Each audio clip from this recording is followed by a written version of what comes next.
Hello, people. Welcome to the fourth podcast of CA Portals. So today we have Sarthak Agrawal, who has secured AR3 in his CA Intermediate and AR5 in his CMA Intermediate.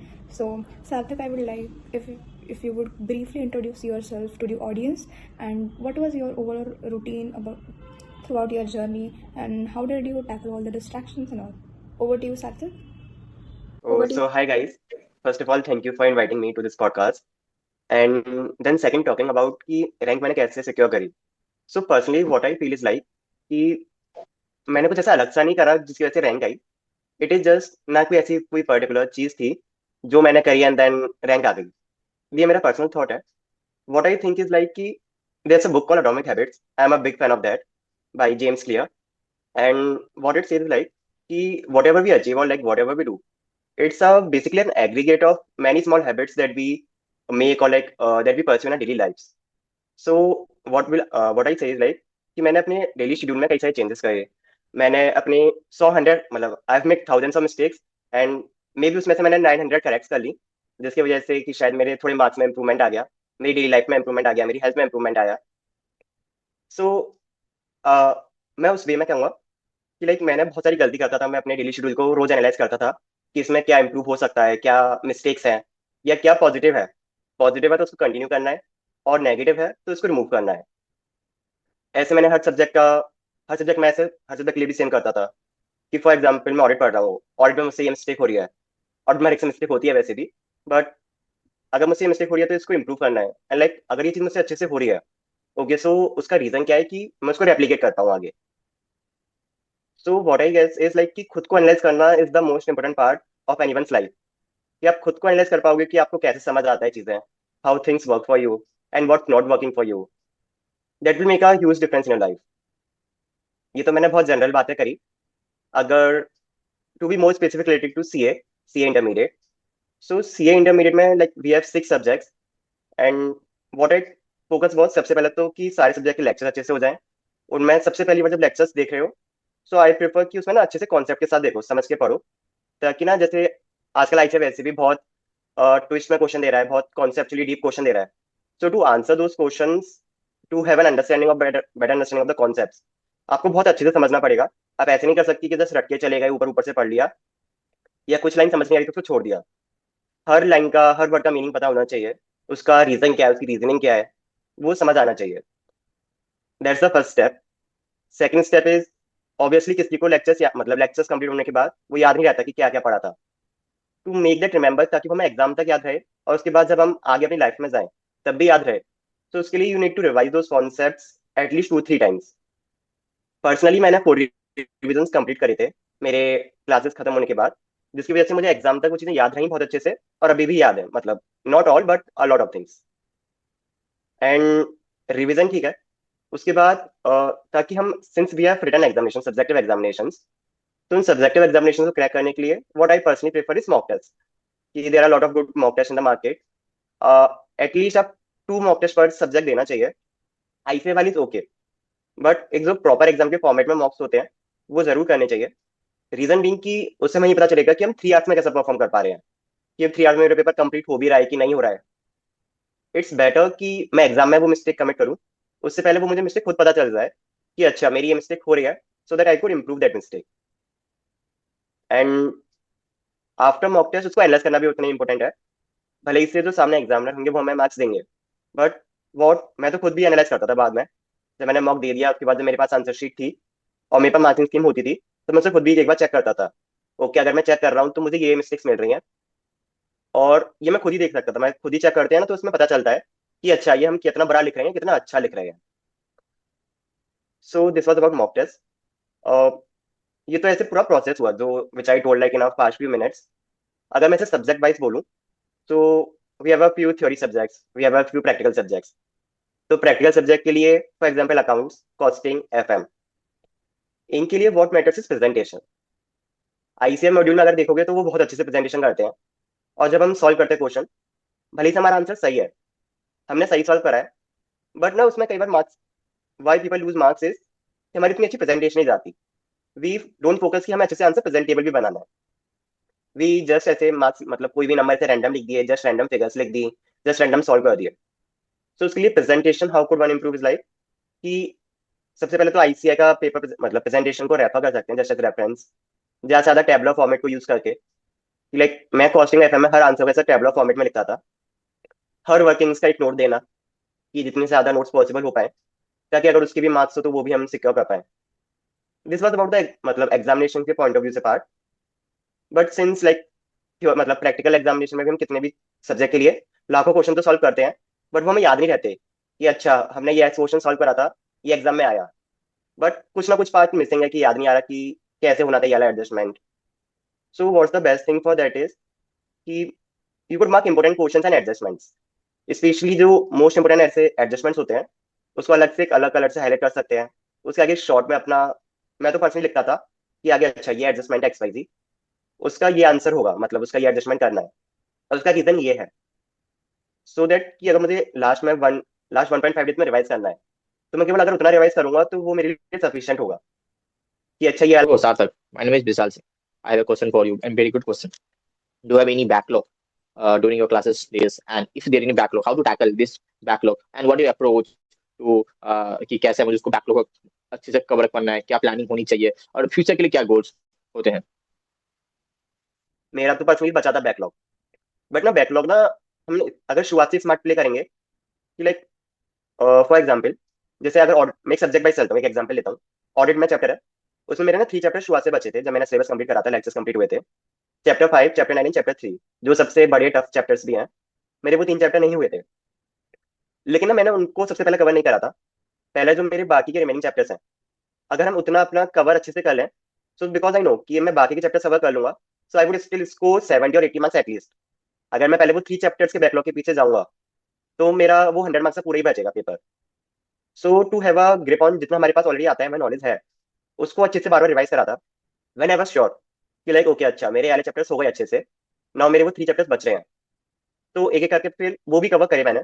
Like I remember मैंने chapter 5 तो at least बस exam से 1 month पहले या 15 days पहले ही cover करा था, क्योंकि मेरे पास वहाँ पर थोड़ा एक्स्ट्रा टाइम बचा था। अब मैंने वो पूरा एक्स्ट्रा टाइम ऐसे बैकलॉग को दिया था जो रिमेनिंग चैप्टर्स है। सो बैकलॉग हर एक का रहता है, बट आई गेस कि जितना हमारा ऑलरेडी हो चुका है उसको पहले अच्छे से कवर करना चाहिए, ताकि अगर हमारे पास एंड में टाइम नहीं बचता और backlog is not much important, so उसको छोड़ सकते हैं फिर, मतलब एज अ स्मार्ट मूव। अगर एंड में टाइम Perfect, बचता है then that's perfect, better perfect. कि हम उसको भी कवर कर लें। Perfect answer, perfect answer. तो next question. So basically students get very confuse कि कौन से फैकल्टी से पढ़े, क्योंकि काफ़ी सारे टीचर्स हैं and also can you suggest some faculties जिनसे आपने पढ़ा था अपने फाउंडेशन एंड इंटर में? ओके, सो मैंने पर्सनली ऑफलाइन कोचिंग प्रेफर करी थी, जैसा कोचिंग वीएसआई जयपुर। मैंने अपनी फाउंडेशन और इंटरमीडिएट दोनों वहीं से पढ़े थे फॉर ऑल सब्जेक्ट्स। बट या अगेन ये डिफर करता है, हर एक की चॉइस एंड प्रेफरेंसेस डिफरेंट होती है। तो लाइक अगर आपको किसी टीचर से अच्छी अंडरस्टैंडिंग है एंड, तो आपको उनसे पढ़ना चाहिए।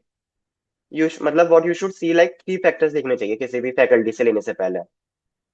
फर्स्ट इज कि उनकी क्लास की कवरेज कैसी है, वो 100% सिलेबस कवर करते हैं कि नहीं करते।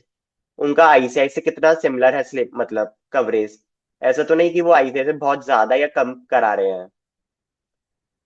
This is the first point. Second point is कि वो अच्छे से फिर बाद में मॉक टेस्ट वगैरह या फिर क्वेश्चंस की प्रैक्टिस कराते हैं कि नहीं कराते। ऐसा नहीं हो जैसे ऐसे थ्योरी सब्जेक्ट में थ्योरी पढ़ा दी एंड लाइक उसमें क्वेश्चन प्रैक्टिस नहीं कराई या क्वेश्चंस की कवरेज नहीं हुई, वो भी होनी चाहिए। And third and foremost point is कि वो आपकी डाउट सॉल्व करते हैं कि नहीं करते। अगर if you are not getting that doubt support from the teacher और लाइक किसी से भी या फिर उनके किसी असिस्टेंट से, तो that's not a sense basically. So ये आर फ्यू फैक्टर्स है जो आई वुड से कि किसी भी फैकल्टी से लेने से पहले देखें। And personally I have taken my classes from VSI. Okay, thank you so much. Since we usually get 1.5 days of prep leave before each CA inter exam, so can you please tell us how did you structure that time? Like what did you focus on? Revising, practicing or skipping? Okay, so basically मेरा 1.5 days में ना, it's not like कि 1.5 days में आप एकदम से revise करोगे और एकदम से हो जाएगा। मैंने उन 1.5 डेज के रिवीजन के लिए हर मॉक टेस्ट से पहले 1.5 डेज लगता था, उसमें रिवाइज करने की प्रैक्टिस हमेशा से करी है। सो इसलिए मैं 1.5 डेज में अपना सिलेबस रिवाइज कर पाया। मैंने क्या करा उन टाइम में, आई कुड आइडेंटिफाई कि what's the most important area जो मुझे कवर करने हैं उसमें, वो ऑलरेडी हाईलाइट करके रखे थे मैंने। आफ्टर दैट कि सारा सिलेबस हम पूरा रिवाइज नहीं कर सकते, इतना टाइम नहीं होता, तो कुछ चीजें स्किप करनी पड़ती है। लाइक अगर कोई छोटे मोटे टॉपिक हैं जो पता है कि बिल्कुल आते हैं, 100% आते हैं, उसको लीव करा जा सकता है। What you have to see like important question, जो ऐसे क्वेश्चन जो आपका पूरा एक ऐसे क्वेश्चन होते हैं हर चैप्टर में जो पूरे पूरे टॉपिक को कवर कर लेते हैं। उन क्वेश्चंस के अलावा जो इंपॉर्टेंट एडजस्टमेंट्स होते हैं किसी किसी अलग क्वेश्चन में, एक या दो एडजस्टमेंट्स केवल वो पहले से हाईलाइट करके रखेंगे, so we would be able to revise the entire syllabus जो इंपॉर्टेंट पार्ट है in that 1.5 days। Great great. So Sarthak, further के जो हमारा रिजल्ट तक का जो टाइम होता है, मतलब एग्ज़ाम होने के बाद और रिजल्ट के बीच में जो टाइम होता है, अप्रॉक्स जो अब 45 days to 1 month का हो चुका है, तो उसमें आप व्हाट वुड यू सजेस्ट कि स्टूडेंट्स को क्या क्या ऐसे कोर्सेज करने चाहिए, या फिर ऐसी क्या चीज़ें करना चाहिए मोर स्पेसिफिकली पर्सनालिटी डेवलपमेंट के लिए, आई वुड से, कि जो उनके सीवी में एक एज दे पाए उन्हें compare to other articles. Okay, so सबसे पहले तो मैं ये कहना चाहूंगा कि जो 1.5 से 2 months होता है, देर इज द टाइम की जहाँ पे आप अपनी पर्सनैलिटी को ग्रूम करते हो।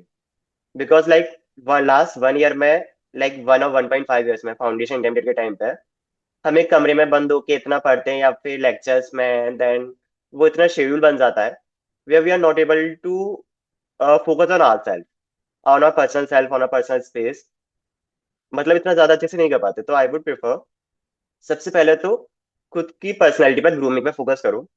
That would not only help you personally, जिससे आप मोटिवेट हो गए कि फाइनल में भी अच्छा करना है, but it would also help you professionally, कि जितना अच्छे से आपकी खुद की अच्छी जितनी पर्सनल लाइफ होगी, उतनी अच्छी आपकी प्रोफेशनल लाइफ होगी। If you are not good personally, so you will not be better professionally as well. So courses का I would break that 2 months in 3 parts। The first part is like initial exam से 10 to 15 days, जहाँ पे proper rest करना है, मतलब enjoy करना है। Do not focus about your articleship, do not focus about courses, do not focus about any career goal.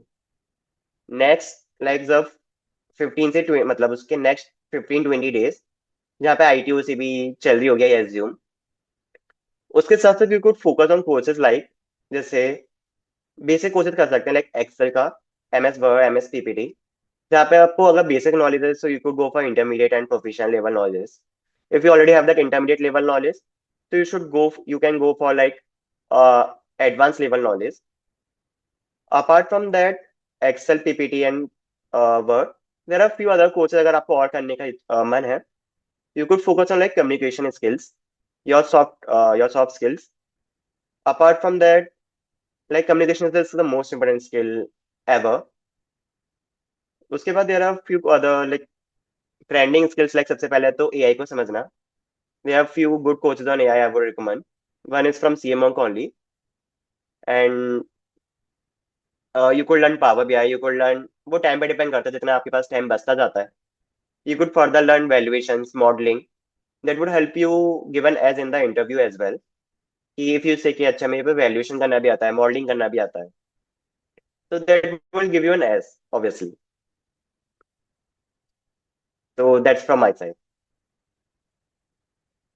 So, So ICI gives a lot of extracurricular opportunities to CA students, like by conducting conference, for example, and you participated as a paper presenter in the conference.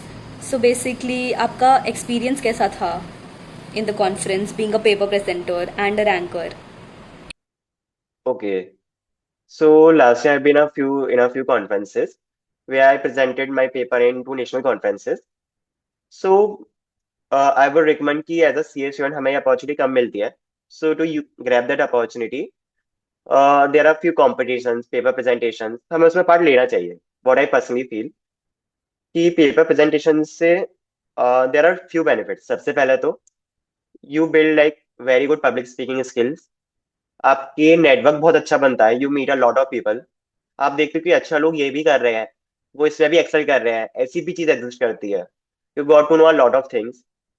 Third, you get to travel to a new places and that too on ICI's expenses. क्योंकि वो आपका IC expense reimburse करता है। Like for personally I get to travel to Jaipur as well as Pune, and मेरे सारे expense IC ने reimburse करे थे, and it was a good experience. हम घूमे भी वहाँ पे, then we travelled a lot. That's a side perk जो पेपर प्रेजेंटेशन एंड एनटीएस के होते हैं। उसके अलावा प्रोफेशनली वो सीवी पे भी अच्छे लगते हैं, that you are participating in public speaking competitions, in national level competitions, and if you won then that's a cherry on the cake, जहाँ पे you had some medals and trophies to show कि अच्छा मेरे पास इसमें भी excellence है, इसमें भी अच्छा है। So overall I had a very good experience as a paper presenter. Question is, how many subject one should study in a day after the subject clearance? That means in a revision phase. कितना subject पढ़ने चाहिए एक बच्चे को जब वो पूरा revision phase में जा चुका हो? तो प्लीज इसमें अपने कुछ इंपॉर्टेंट पॉइंट्स दो, जैसे हमारे स्टूडेंट को कुछ इनफ आइडिया मिल चुके और वो अच्छे से पढ़ाई कर सके। ओके, अगेन ये ना बहुत सब्जेक्टिव चीज है। अगेन जैसे मैंने शुरुआत में बोला था कि I made a lot of thousands of mistakes, इसमें से 900 करेक्ट करी। So it was again one of those mistakes. मैंने खुद पे कुछ फ्यू एक्सपेरिमेंट करे थे, where I tried studying 2 subject per day, 3 subject per day, but at last जो मेरे लिए सबसे अच्छा रहा, it was 1 subject per day. एक एग्जैक्टली। दिन में ये बहुत ऐसा बोरिंग सा हो जाता है in the initial. We are studying this 1 subject the whole day for a few days, जब तक वो सब्जेक्ट नहीं हो रहा। But that's the best thing जो मुझे अब तक लगा, कि आप एक ही सब्जेक्ट पर अच्छे से फोकस करते हो, उसको कंप्लीट करते हो, तो वो आपको बहुत हेल्प करता है। पर्सनली मुझे तो बहुत हेल्प करा। Again it's very subjective. हो सकता है किसी को लाइक थ्योरी को ऐसे दिन में पढ़ना है, देन बाद में प्रैक्टिकल करना वो ज्यादा अच्छा लगे। मैंने वो ट्राई करा था, मुझको नहीं अच्छा लगा वो। But again I would say it's कि आप ट्राई करके देखो। आप 2-3 डेज ट्राई करो and then seek the result, कि उसमें रिजल्ट आप मतलब you are gaining, you are achieving your result, you are achieving your to do list. नहीं हो रहा तो उसको चेंज करके देखो, then compare the results. So I cannot recommend in this. It's very like one-to-one personal choice. Okay, so from your experience, what really separates a ranker's mindset from an average student's mindset during CA inter preparation? Okay, so I would answer that as mindset. Yeah. Yes. So basically, आप like what I have compared with my few of my friends, जो वो सोचते थे like what I think is like, कि मैं हमेशा से ये सोचता था कि मैं मतलब घबराता नहीं, मतलब everyone is stressed out, but I have one vision like कि I would clear my CF intermediate in first attempt and that too with a rank। ये मतलब मैं जैसे सोच के रखा था पहले से कि रैंक आएगी मतलब आएगी। दो आई stress out on this a lot of times, पर फिर भी मुझे रिजल्ट वाले दिन भी था कि रैंक आएगी। मुझे एग्जाम वाले दिन भी था कि जो मैं लिखने जा रहा हूँ paper, that's gonna be the best paper, क्योंकि मैंने कवर कर लिया, मेरी तरफ से जितना हो सकता था मैंने कर लिया। जो रह गया तो वो एग्जाम में नहीं आएगा। मतलब हाँ, it's very weird thing, but मैं ये सोचा था जो मेरा नहीं हुआ वो एग्जाम में नहीं आएगा, जो मैथ्स पढ़ के जा रहा हूँ वो एग्जाम में आएगा। और वैसा होता भी था बहुत time. So it's just that positive mindset कि आप खुद को बार बार बोलोगे कि मेरा अच्छा होने वाला है, अच्छा होने वाला है, अच्छा होने वाला है, तो कहीं ना कहीं a kind of manifestation of what, but it will help. Okay, great. Okay, so Sarthak further, जैसे कि आजकल बहुत मतलब हम सब भी बहुत ऐसे डिस्ट्रैक्ट हो जाते हैं और कहीं ना कहीं मोटिवेटेड नहीं रह पाते हैं, कंसिस्टेंट नहीं रह पाते हैं स्टडीज़ में, सेल्फ स्टडी के टाइम। तो व्हाट वुड यू से कि how one can stay motivated through out the journey and also consistent? Distractions को भी टैकल करें। Okay, so I would recommend कि सबसे पहले तो अपने ऐसा फ्रेंड्स ग्रुप बनाओ जो थोड़ा मोटिवेटेड हो।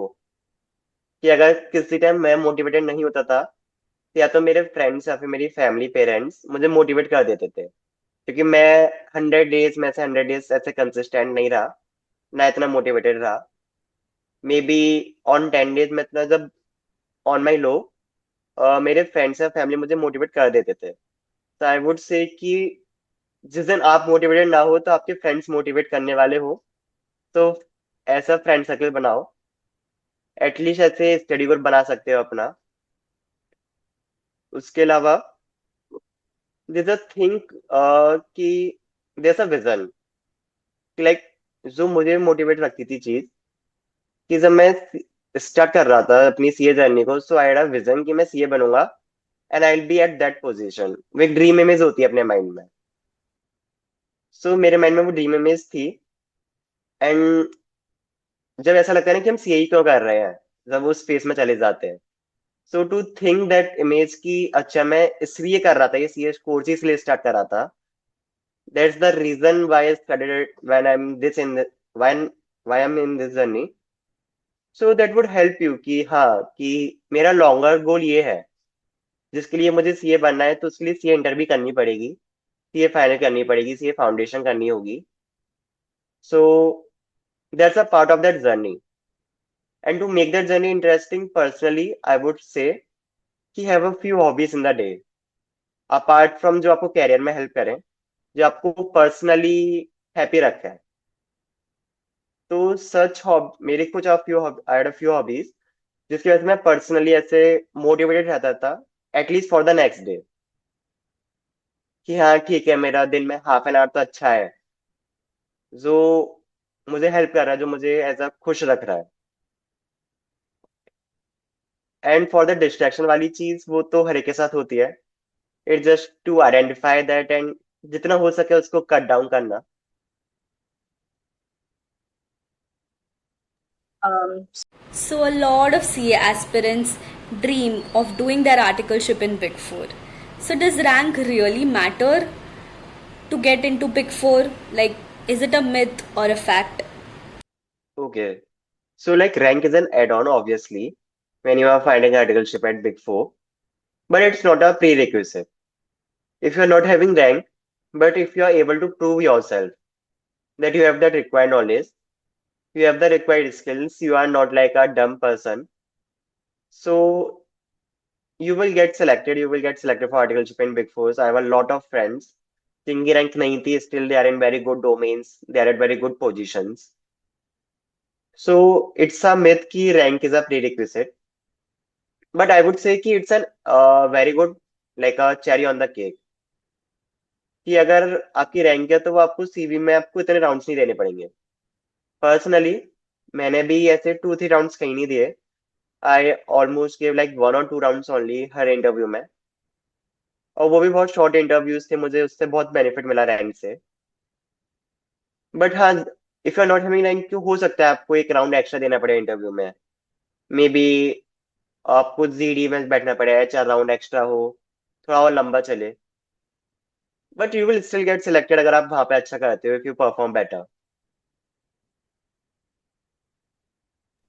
So, Sarthak, as we all know, कि you had rank in both CA as well as CMA intermediate. So, everyone wants to know that कि साथ में CA plus CMA करना, क्या इससे कुछ additional benefit मिलता है? ओके, सो मैंने दोनों, सबसे पहले मैं इसको आंसर करता हूँ व्हाई परस्यू बोथ टुगेदर। सो जब मैं क्लास 12th के एंड में था, सो आई वाज लाइक कि मुझे ग्रेजुएशन नहीं करनी थी उस टाइम पे। एंड सिंस ऐसे सी एच भी हमें ऑफर करता है कि हम एक कोर्स और साथ में कर सकते हैं, plus I had a very much interest in manufacturing sector. उस time like I used to analyse like कि जियो पॉलिटिक्स में क्या चल रहा है, एंड कि इंडिया की इकोनॉमी कहाँ पे चल रही है। दैट जो मैं अभी भी करता हूँ वैसे। But I had a very much interest like in manufacturing sector, because मुझे लगता था कि इंडिया में ना मैन्युफैक्चरिंग सेक्टर में एक गैप है, वी आर ऑन द, जहाँ पे हम कंज्यूमर गुड्स को मैन्युफैक्चर कर रहे हैं, सपोर्ट कर रहे हैं, but not those capital goods, infrastructure heavy products, not in data centres, जहाँ पे। सो आई फील लाइक कि आगे एक बूम आएगा जो आ रहा है, जहाँ पे मैन्युफैक्चरिंग सेक्टर में प्रोफेशनल्स की नीड है। And CMA is like one of the best courses if you want to enter the manufacturing sector. So I decided to pursue CMA along with CA. That's my reason. And the second question was कि और इसको साथ में manage कैसे करा? So basically मैंने उनका syllabus ना कोइंसाइड भी करता है अराउंड 50% और 55 to 60% syllabus is similar and rest 40% syllabus cover करने के लिए यू नीड लाइक 2-3 months, इतना सफिशिएंट है. So for specially for CMA intermediate, जब मेरे सीए इंटरमीडिएट हो गए थे उसके मैंने और सीएमए इंटरमीडिएट के बीच में I have like 6 months gap, and during दो 6 months I prepare for like 4 months, and जिसमें से अटेलशिप वाला टाइम भी इंक्लूडेड था. तो उतने टाइम में मेरा सिलेबस हो गया and अच्छे तरीके से हो गया, and that help me to secure rank in CMA as well.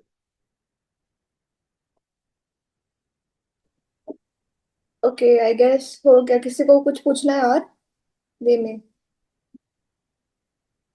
Brings us to the end of this podcast for today, and thank you so much, Sarthak, for your valuable time from the team of CA Portals. Me, Ishwari, and my other fellow CA aspirants, Vishal, Yasha, and Mani. Thank you so much, team, and bye, and wishing you the best.